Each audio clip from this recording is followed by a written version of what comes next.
Now, Roger Stone, let me settle down, give you the floor for this segment. Please cover the waterfront, my friend, of what this means today with Spicer leaving and the latest info you have since you joined us 1 hour ago.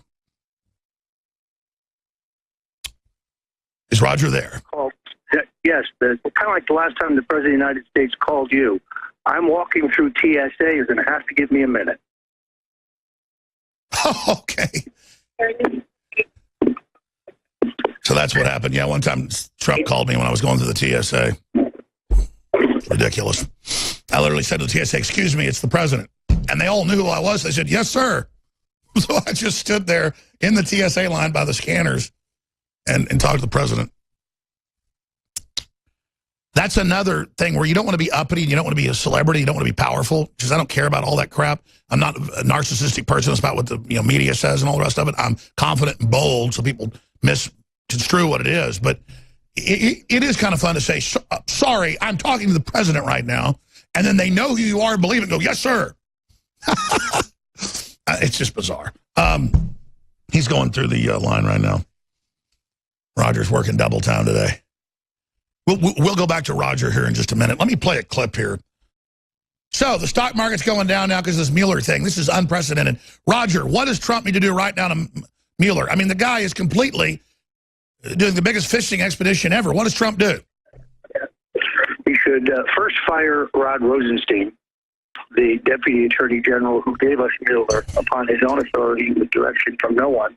And then he should fire Mueller and challenge all comers at that point to impeach him if they think they have grounds, which they don't. This is a benign tumor. This is a time bomb in which the fuse has already been lit. Mueller will find some bogus charge against the president in the hopes that they will win the House in 2018 and therefore have the votes to impeach. And they admit that's their plan. Yes, pretty much. I mean, they have yet to find a crime, so they're going to seek to manufacture one.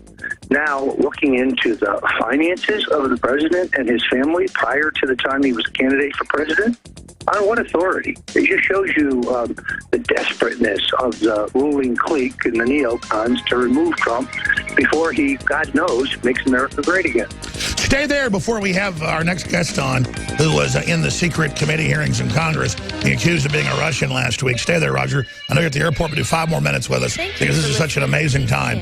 Folks, tell people to tune in. CNLive.com. It's an info war. It's do or die. Left with Roger Stone. Then his associate, another evil patriot that helped bring the country back from the brink of destruction, who just testified secretly in Congress last week, will be joining us. In fact, we may just keep him on a little bit with us. He's now telling us via text message so that he can help me interview Caputo. But continue. I mean, this is obviously Trump gearing up, realizing that the fuse has been lit on this metastasizing cancer. How long does he have? Well, Alex, first of all, let me apologize to the listeners. This reminds me of when the president called you when you were trying to go through TSA at the airport, and there's nothing so officious as a Canadian with a badge. So I apologize for the disjointed nature of this, but I've got a few minutes here, and I really think we're reaching a crucial point here where Mueller and Rosenstein have to be discharged. This is a lingering malignant cancer, as I said earlier. The president has his support, I believe, among the American people right now. Everybody's ignoring the rising economy and the other leading indicators that show that America is on its way back. They don't report it, but I think the American people are beginning to feel it. I think the president's never been stronger. And this was a plot by Rosenstein. This was their fail-safe. They want to do nothing short of reversing the results of the 2016 elections. What they could not accomplish at the ballot box, they now want to accomplish by fiat. And they now admit that. What do you make of the New York Post reporting that Obama had a martial law plan for after the election, had the military standing by to basically take over the state houses? You know, many patriots said this before the election, and many of those were people who were well-connected sources of InfoWars. I had a tendency to discount it at the time, but I was completely wrong. The arrogance the sense of entitlement of the neocon left is beyond anything I've ever seen.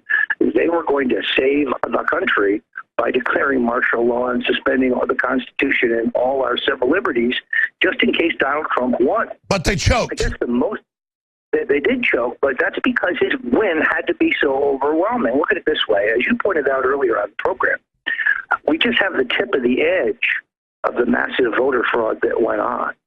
If you calculate that into the election returns, you will begin to realize that Trump won so overwhelmingly that they could not steal it. It was such a mega landslide, and Hillary reportedly, now confirmed, collapsed that night, and their own people just said, this is too crazy. This woman's insane. The Pentagon was going to fight them on it, and so they backed down. Now they're trying to reorganize. It's not going to work.